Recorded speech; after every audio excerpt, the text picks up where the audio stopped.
Imagine, for a moment, standing upon the shore of an uninhabited island.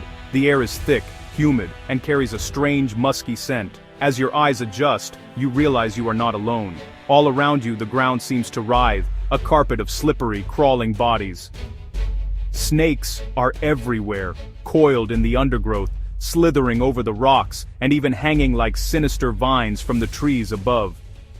A primal fear grips you, your heart begins to race, and the air catches in your throat. It feels like a waking nightmare, a scene torn from the deepest recesses of human dread. This terrifying vision, however, is not merely a product of imagination. Such a place truly exists. It is but one of many locations on our planet, where nature's power, or indeed humanity's own actions, have rendered the landscape profoundly hostile to human life. These are places where survival is measured not in days, but in minutes, where a single misstep can be your last. They are the raw, untamed, and sometimes tragically scarred corners of our world, holding stories of immense power and devastating consequence. Today, we journey to these very frontiers of danger. We have picked for you the top places you'd better never go to, the most dangerous places in the world. Join us as we explore these forbidden realms, to understand the forces that have shaped them, and the lessons they hold for us all. Don't forget to like and subscribe to our channel to make sure you don't miss our videos. Let our expedition begin. Off the coast of Brazil, some 90 miles from the bustling metropolis of São Paulo, lies an island that appears, from a distance, to be a paradise. Ilha da Queimada Grande, as it is known, boasts verdant rainforests and a dramatic rocky coastline. But this idyllic facade conceals a reality so perilous that the Brazilian government has forbidden all but a select few from ever setting foot on its shores. For this is not an island of birds and mammals, it is a kingdom of serpents. The uncontested ruler here is the golden lancehead pit viper, Bothrops insularis. This species, found nowhere else on Earth, is one of the most venomous snakes in the world. Isolated from the mainland when sea levels rose over 11,000 years ago, the snake's ancestors found themselves in an environment devoid of ground-dwelling prey. Through the relentless process of natural selection, they adapted. They became arboreal hunters, evolving a venom so potent it could kill their avian prey almost instantly, preventing it from flying away to die elsewhere. The potency of this venom is truly terrifying. It is 3 to 5 times stronger than that of its mainland relatives, and its effects on humans are catastrophic. A bite can cause kidney failure, necrosis of muscle tissue, brain hemorrhaging, and intestinal bleeding. Without immediate and highly specialized medical intervention, the mortality rate is exceptionally high. The venom quite literally melts the flesh around the bite wound, a horrifying testament to its evolutionary purpose. The sheer density of the snake population is what elevates this island from dangerous to a place of nightmares. Conservative estimates suggest there is at least one snake for every square meter. More recent, thorough studies suggest the population numbers in the thousands, concentrated in the island's 110 acres. Imagine walking through the forest, knowing that with every step, you are within striking distance of not one, but several of these deadly predators, hidden in the leaf litter below and the canopy above. Legends surround the island, telling of the lighthouse keeper and his family who were the last to live there. One story tells of how snakes slithered in through an open window, forcing the family to flee in terror towards their boat, only to be bitten and succumb to the venom on their desperate journey. While likely apocryphal, these tales speak to the deep-seated fear this place inspires. It is a living laboratory of evolution, but also a fortress of death. The island ecosystem is a finely balanced, if brutal, one. The golden lanceheads prey primarily on migratory birds that use the island as a resting point. This singular food source has shaped their entire existence. Their survival is entirely dependent on these seasonal visitors, a precarious link in a deadly chain. The snakes themselves have few, if any, natural predators on the island, allowing their population to flourish to such incredible numbers. Today, the island is a stark reminder of nature's capacity to create environments utterly inhospitable to humankind. It is a place where we are not at the top of the food chain. Access is restricted to the Brazilian Navy, for maintenance of the automated lighthouse, and carefully vetted scientific researchers studying these unique creatures. For the rest of us, Snake Island must remain a place of legend, a forbidden citadel ruled by the Golden Lancehead. In the vast, sapphire expanse of the Pacific Ocean lies the Marshall Islands, a chain of coral atolls that for millennia were home to a vibrant indigenous culture. Among them is Bikini Atoll, a name now synonymous not with tropical beauty, but with one of humanity's most destructive creations. What was once a paradise, a home, was transformed into a crucible of atomic fire, leaving a legacy of invisible poison that endures to this day. The story of Bikini Atoll's tragic transformation began in 1946, shortly after the end of the Second World War. The United States, embarking on the Cold War, sought a remote location to test its burgeoning nuclear arsenal. The 167 residents of Bikini were approached by the American military governor, who told them they were like the children of Israel, and that their sacrifice was for the good of mankind and to end all world wars. They agreed to leave, believing their relocation would be temporary. What followed was a campaign of nuclear devastation. Between 1946 and 1958, the United States detonated 23 nuclear devices at Bikini Atoll. The most infamous of these was the Castle Bravo test on March 1, 1954. This was the first test of a deliverable hydrogen bomb, and a catastrophic miscalculation made it 1,000 times more powerful than the bomb dropped on Hiroshima. The explosion vaporized 3 islands and carved a crater 2 kilometers wide and 75 meters deep into the lagoon floor. The fallout from Castle Bravo was immense and uncontrolled. A fine white radioactive powder rained down not only on the test site, but across inhabited atolls hundreds of miles away, and upon a Japanese fishing boat, the Daigo Fukuryu Maru, whose crew suffered from acute radiation sickness. The Marshallese people on the Rongelap and Uttarik atolls, downwind of the blast, were exposed to severe levels of radiation, leading to burns, birth defects, and a plague of cancers that would haunt their communities for generations. In the late 1960s, the United States declared Bikini Atoll safe for resettlement. Some of the original islanders and their children returned, attempting to rebuild their lives. They planted crops in the contaminated soil and drank water from the poisoned wells. It was a tragic mistake. By 1978, testing revealed that the islanders' bodies had absorbed dangerously high levels of radioactive cesium-137. They had been living in a contaminated environment, slowly being poisoned by their own home. A second, more final evacuation was ordered. Today, Bikini Atoll presents a haunting paradox. The ecosystem has shown signs of a strange and resilient recovery. The coral in the Bravo crater is thriving, and sharks and other marine life populate the lagoon, seemingly unaffected. The wrecks of battleships, sunk during the initial 1946 tests, have become spectacular dive sites. But this is a deceptive beauty. The danger is not gone. It is simply invisible. The soil and the coconuts that grow from it are still saturated with radioactive isotopes. The atoll remains largely uninhabitable. The cesium-137 in the soil will take centuries to decay to safe levels. The story of Bikini is a profound and sorrowful one. It is a monument to the terrifying power we have unleashed, and a permanent scar on our planet. For the displaced people of Bikini and their descendants, it is a home to which they can never truly return. A paradise lost not to nature, but to the folly of man.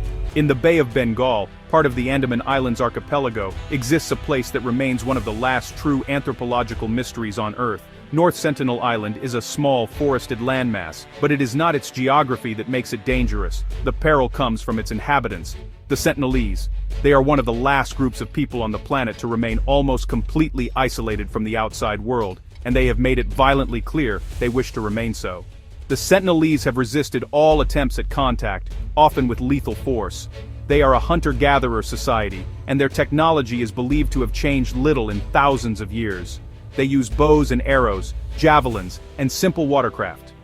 Their language is unknown, their customs are a mystery, and their population is estimated to be anywhere from a few dozen to a few hundred individuals.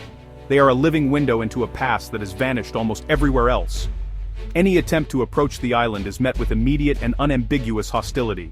When helicopters fly overhead, the Sentinelese have been observed firing arrows and throwing stones at them. When boats approach the shore, they are greeted by warriors armed with bows, ready to defend their home. This is not aggression born of malice, but a fierce protective instinct honed over countless generations of isolation. They perceive outsiders as a threat, and their history gives them every reason to do so. There have been tragic encounters. In 1880, a British expedition led by Maurice Vidal Portman landed on the island, and finding it seemingly deserted, captured an elderly couple and 4 children. They were taken to Port Blair, where the adults quickly sickened and died, likely from exposure to diseases to which they had no immunity. The children were returned to the island with gifts, perhaps carrying with them the very pathogens that could have decimated their people. This event undoubtedly cemented a legacy of fear and distrust. More recently, in 2006, 2 fishermen who had illegally moored their boat near the island to sleep after poaching crabs were killed by the Sentinelese. Their bodies were never recovered, as attempts to retrieve them were met with a volley of arrows. In 2018, an American missionary, John Allen Chow, illegally traveled to the island with the intention of converting the tribe to Christianity. Despite warnings, he made several attempts to land and was ultimately killed. His body too was left behind. The danger of North Sentinel Island is twofold. There is the obvious physical danger to any outsider who dares to approach. The Sentinelese are skilled hunters and warriors, and they will defend their territory without hesitation. But there is a far greater, invisible danger that outsiders pose to them. Their long isolation means they have no immunity to common diseases like influenza, measles, or even the common cold. Contact could trigger an epidemic that would wipe them out entirely. For this reason, the Indian government has established a 3-mile exclusion zone around the island. It is illegal to approach, and this law exists not only to protect outsiders, but more importantly, to protect the Sentinelese themselves. They are a fragile remnant of a bygone era. Their continued existence depends on their isolation. North Sentinel Island is a place that must remain off-limits. A human sanctuary that we can only observe from a great and respectful distance. In the heart of the Karo Regency on the island of Sumatra, Indonesia, stands a mountain that for 4 centuries lay dormant. Mount Sinabung was considered extinct, a sleeping giant upon whose fertile slopes communities had farmed for generations. But in August 2010, the giant awoke. Sinabung erupted with a sudden and terrifying violence, beginning a new and deadly chapter in its long geological history. Unlike volcanoes with predictable cycles, Sinabung has proven to be relentlessly active and dangerously erratic. Since its initial reawakening, it has been in a near-constant state of eruption, with periods of calm shattered by explosive blasts that send colossal columns of ash, gas and rock soaring miles into the sky. For the people living in its shadow, life has become a permanent state of high alert, their fate tied to the whims of the seething magma chamber deep beneath their feet. The greatest danger from Sinabung comes not just from lava, but from pyroclastic flows. These are superheated, fast-moving avalanches of gas and volcanic debris, reaching temperatures of up to 1,000 degrees Celsius and traveling at hundreds of kilometers per hour. They are utterly unstoppable and instantly lethal, incinerating everything in their path. In 2014, a major eruption produced one such flow, tragically killing 16 people, including a group of schoolchildren and their teacher who had returned to their village in what they thought was a safe zone. The eruptions have transformed the landscape into a scene of apocalyptic devastation. Villages once vibrant with life now lie buried under thick layers of gray ash, their buildings crushed, their fields rendered barren. The ash contaminates water sources, kills livestock, and causes severe respiratory problems for the thousands of people displaced by the volcano's activity. Entire communities have been forced to abandon their ancestral homes, becoming permanent refugees in their own land. Despite the ever-present danger, many people continue to live within the volcano's extended reach. The volcanic soil is incredibly fertile, a siren's call for farmers who depend on the land for their livelihood. They live in a state of constant tension, watching the mountain for signs of an imminent eruption, ready to evacuate at a moment's notice. It is a gamble they take every day, weighing the risks against the need to provide for their families. The scale of the eruptions can be immense. Some blasts have sent ash plumes so high they have disrupted international air travel. The sky turns dark in the middle of the day, and a rain of gritty ash falls over a vast area. Scientists from the Indonesian Center for Volcanology and Geological Hazard Mitigation monitor Sinabung around the clock, using seismographs, GPS, and gas sensors to try and predict its behavior, but it remains a notoriously difficult volcano to forecast, its fury often unleashed with little warning. Mount Sinabung is a powerful and humbling reminder that the ground beneath our feet is not as solid as it seems. It is a direct window into the immense, creative, and destructive forces that shape our planet. For the people of Sumatra, it is a source of both life and death, a sacred mountain and a deadly neighbor.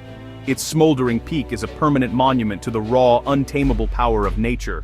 Our journey today has taken us to the very edges of the inhabitable world, from an island ruled by serpents to the irradiated ghost of a Pacific atoll, from the shores of a people who defy the modern age to the slopes of a furiously erupting volcano. These places in their own unique ways challenge our perception of safety and our place on this planet. They are not merely entries on a list of dangerous destinations, they are profound stories written into the geography of the Earth.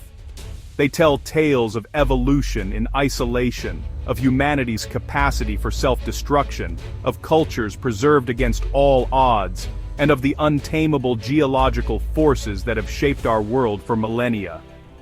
To understand these places is to understand the immense power of nature and the deep and sometimes tragic impact of our own species.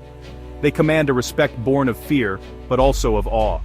They remind us that there are still frontiers we cannot, and perhaps should not, conquer. While we may never set foot in these forbidden realms, their stories travel far beyond their physical boundaries. They serve as vital lessons, warnings about our stewardship of the planet, reminders of the fragility of life, and humbling testaments to the forces far greater than ourselves. The world is vast and filled with wonders, but it is also filled with dangers that demand our wisdom and our restraint. Thank you for joining us on this exploration of the world's most perilous places.